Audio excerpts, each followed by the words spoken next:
Varicose veins కి సరైన చికిత్స కోసం సంప్రదించండి ఎవిస్ హాస్పిటల్. నమస్తే రమగారు. నమస్తే జయ. రమగారు, మనకి మార్గశిర మాసంలోకి వెళ్ళబోతున్నాము. ఇందులోనే ధనుర్మాసం కూడా ఉంది. ఈ మాసం యొక్క విశిష్టత?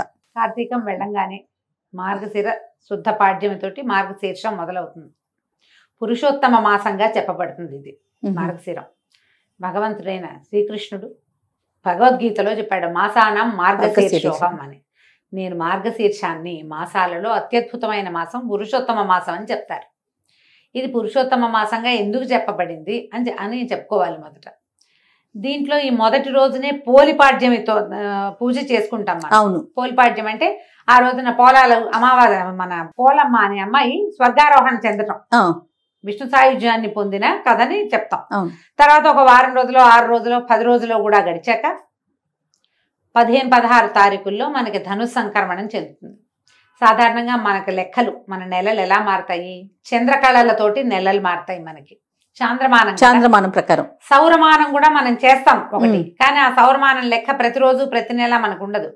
చంద్రుడితోటే మన నడక ప్రతి నెల చంద్రుడితోటే మారుతుంది. చంద్రుడు ఏ నక్షత్రంతో కూడి ఉంటాడో ఆ నక్షత్రపు పేరునే ఈ నెలలకి ఇవ్వడం మనకు అలవాటు.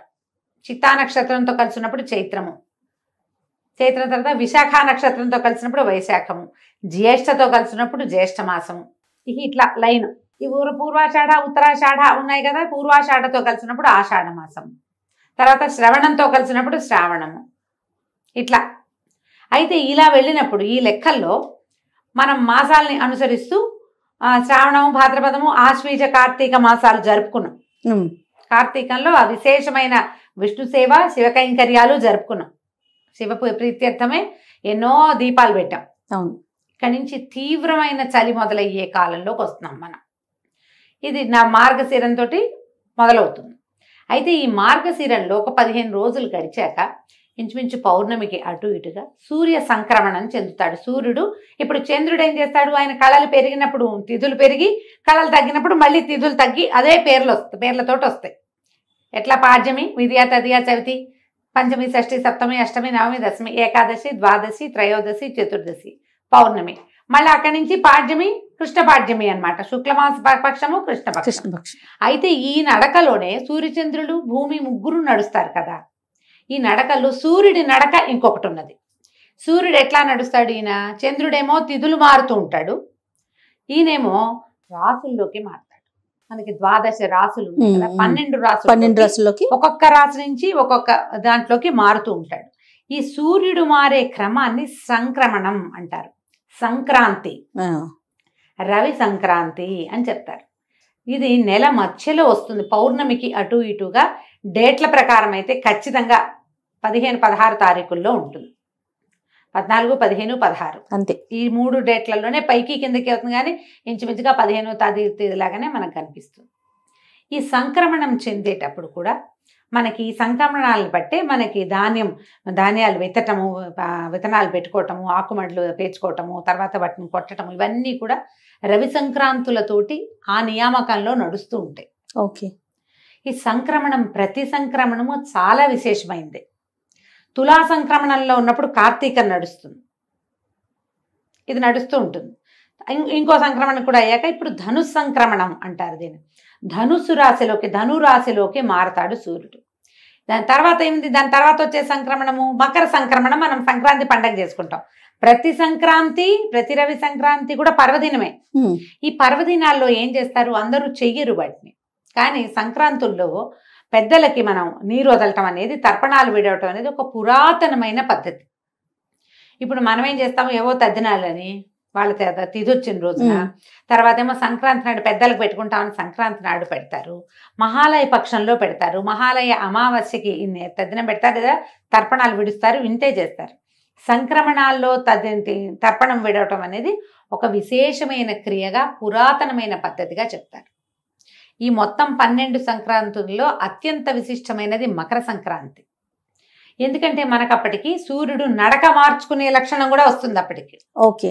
దానికి ఒక సంక్రమణానికి ముందు జరిగేదే ఈ ధను సంక్రమణం, మార్గశిరంలో వస్తుంది ఇది. అంటే ఇప్పుడు చూడు, మకర సంక్రాంతి జరిగిన రోజున ఏం చెప్తాం మనం, ఉత్తరాయణ పుణ్యకాలం వస్తుంది. అవును.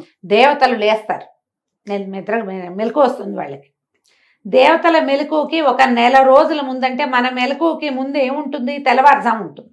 అంతేగా, అంతేగా, మనకి ఉషోదయానికి ముందుండేది తెల్లవారుజామే. అంతే. ఇప్పుడు కూడా ఈ మకర సంక్రమణం దేవతల తెల్లవారైతే తెల్లవారు యొక్క జామేది, దాని ముందు భాగం ఈ ధను సంక్రమణం. అందుకని ధను సంక్రమణాన్ని కూడా చాలా విశేషంగా జరుపుకునే పద్ధతి తెలుగునాట బాగా కనపడుతుంది. సౌత్ ఇండియాలో అంతా కూడా చేస్తారు, కనపడుతుంది బాగా. మనం ఈ ధను సంక్రమణం చెందగానే ఏం చేస్తాము, అందరూ చేసేది వాకిళ్లలో పీట ముగ్గులు వేయటం మొదలు పెడతారు, గీతల ముగ్గులు వేస్తారు. అవును. ఈ గీతల ముగ్గులు ఇప్పుడు ధను సంక్రమణానికి మొదలుపెట్టి నెలగంటు పెట్టడం, నెలపట్టు పట్టడం అని చెప్తారు. ఈ నెలపట్టు నెలగంటులో ఇంచుమించు శూన్యం, ఏమి ముహూర్తాలు ఉండవు, పూజా విధానమే ఉంటుంది. అందరూ చేసే ప్రాకృతికమైన పూజ ఏంటంటే వాకిళ్ళు ఉడిచి ముగ్గేసుకోవడం, తెల్లవారుసామని ముగ్గేసేయటం. అందరి వాకిళ్లలోనూ పేడకళ్ళాపులు, ముగ్గులు. ఇది నియమంగా కనపడుతుంది. తెలుగునాట గొబ్బిళ్ళు కనిపిస్తాయి. ఆవు పేడతోటి గొబ్బిళ్ళు చేసి తల్లి గొబ్బెమ్మ, పిల్ల గొబ్బెమ్మ, చుట్టూ తైవి, కృష్ణుడు, గోపికలు, గొబ్బెమ్మ గోపెమ్మ, చూడు ఎంత దగ్గరగా ఉందో. తల్లి పిల్ల చేసి దాని మీద చక్కగా ముగ్గేసి పసుపు బొట్టు పెట్టి బంతి పువ్వులు కానీ గుమ్మడి పువ్వులు కానీ గుచ్చి పొద్దున్నే అలంకారం చేస్తాం వాకిలికి. విష్ణు సంచారం కోసం చేయబడేది ఇది. అయితే ఈ 30 రోజులు మనకి 30 days పడుతుంది. ఈ సంక్రమణం నుంచి మకర సంక్రమణం దాకా 29 లేదా 30 రోజులు పడతాయి. ఈ 30 రోజులు కూడా అద్భుతమైన విష్ణువారాధన జరిగే కాలం ఇది. ఈ 30 రోజుల్లో మనకి శ్రీరంగంలోను ప్రతి విష్ణువాలయంలోనూ తిరుప్పావై సేవను జరుపుతారు. ధనుస్సుని, ఈ ధను సంక్రమణం ధనుస్సు లేదా మార్గళి అంటారు. ఈ మార్గళి సేవాకాలం జరుపుతారు. మామూలుగా మనకి తెల్లవారుజామున సేవాకాలం జరిపే ఇంకా ఏ కాలము లేదు.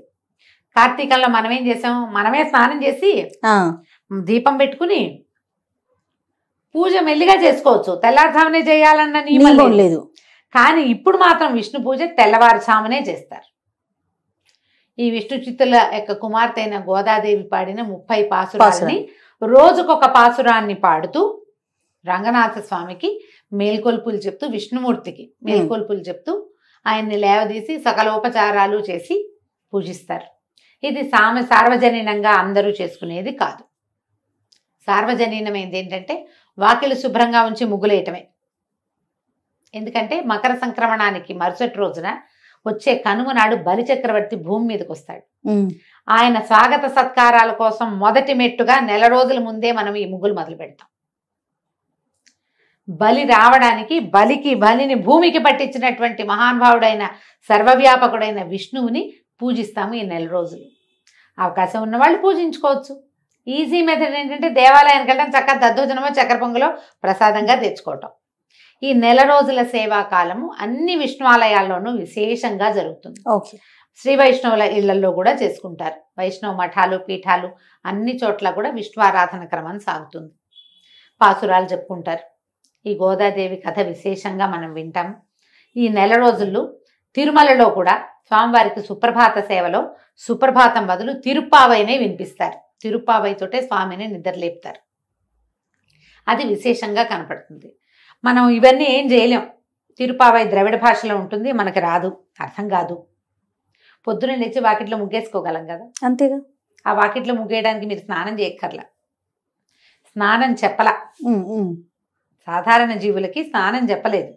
వాకిలు ఉడిచి చక్కగా ముగ్గేసి కళ్ళాపు జల్లి ముగ్గేసి తర్వాత మీరు స్నానం సంధ్య తెమిల్చుకోవచ్చు, ఏం తప్పలేదు. ముగ్గేయటానికి కూడా స్నానం చేయాలని నాకు తెలియదు జయ, నాకు తెలియదు. ముగ్గేయటానికి కూడా, వాకిలు తుడటానికి కూడా, గొబ్బిళ్ళు పెట్టడానికి మేమైతే గొబ్బిళ్ళు పెట్టడానికి ముందు స్నానం చేసేవాళ్ళం కాదు. ఊళ్ళల్లో ఎవరైనా స్నానం చేసి గొబ్బిళ్ళు పెడతారని నేనైతే వినలేదు, నాకు తెలియదు. మీరు ఎవరైనా అలాంటి విధానం ఉంటే అమ్మా ఖచ్చితంగా పాటించండి. జోహార్లు మీ ఓపిక, మీ పద్ధతులకి. నాకు తెలీదు, మేము అలా చేయలేదు.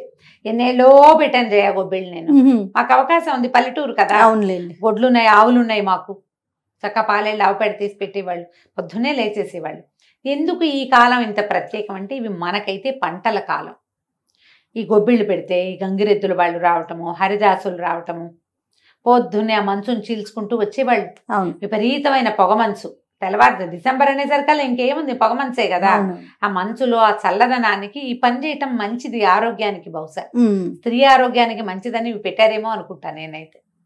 దాన ప్రక్రియ విశేషంగా చేస్తారు.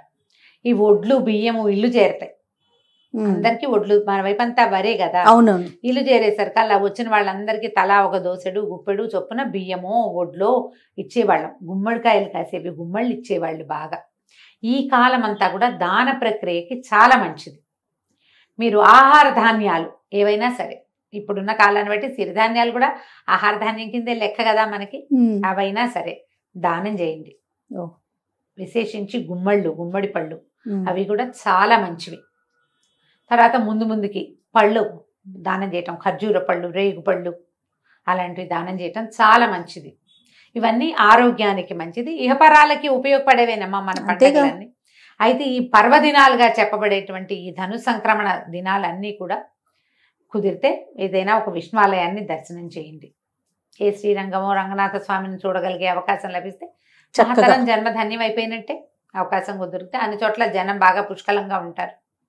ధనుర్మాసంలోనే మనకి గీతా జయంతి అవన్నీ వస్తాయి. అవును, గీతా జయంతి కొంచెం ముందే ఏకాదశికే వచ్చేస్తుంది, మార్గశిర మాసంలో వస్తుంది.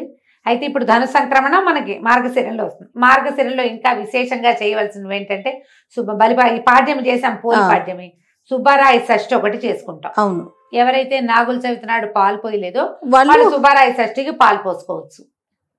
సంతానం లేని వాళ్ళు, సంతాన కోసం ప్రయత్నం చేస్తున్న వాళ్ళు కూడా ఈ సుబ్బరాయ షష్ఠి నాడు సుబ్రహ్మణ్యుడిని తలుచుకుని షష్ఠి పూజా విధానాన్ని ఏదైనా మొదలు పెట్టుకోవచ్చు. షష్ఠి నాడు ఎక్కడైనా మల్లి దేవసేన సమేత సుబ్రహ్మణ్యేశ్వర స్వామి ఉంటే వారిని దర్శనం చేసుకోండి. సుబ్రహ్మణ్య అష్టకం చదువుకోండి. సుబ్రహ్మణ్య భుజంగ ప్రయాతం అని ఒక స్తోత్రం దొరుకుతుంది, అలాంటివి ఏమైనా చేసుకోవచ్చు. ఓకే, షష్ఠి తర్వాత ఇంకా ముందుకెళ్తే గీతా జయంతి వస్తుంది, తర్వాత ధనుర్మాసం వస్తుంది. ఇలా మనం మార్గశిర మాసాన్ని ముందుకు తీసుకెళ్తాము. మీ అవకాశాన్ని బట్టి ఎంత చేయగలిగితే అంత చేసుకోవటమే. తప్పకుండా రమ్మగారు. నమస్తే. నమస్తే జయ.